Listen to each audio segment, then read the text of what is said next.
এই যে এটা যখন দেবো 3 আঙুল দিয়ে ধরছি, ধরে টানছি, এই হাত দাও আমার হাতের পাশ দিয়ে, দেখো চামড়া আছে শুধু, সবাই একবার হাত দিয়ে দেখে নাও, 2 দিক দিয়ে হাত দাও, দেখো চামড়া ছাড়া কিচ্ছু নেই। 3 আঙুল ধরতে হবে, 3 আঙুল ধরতে হবে, 2 আঙুল ধরলে হবে না, ঠিক আছে? এটা ধরবে এখানে সোজা,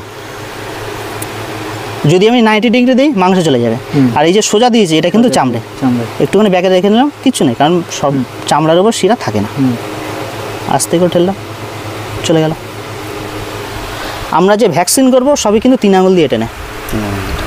ভ্যাকসিন ভ্যাকসিন ভ্যাকসিন করার 2টো জায়গা, এক এই গলায়, আর না হলে এই পায়ের চামড়া লুজ থাকে, কিন্তু পা নাচানাচি করে খুব।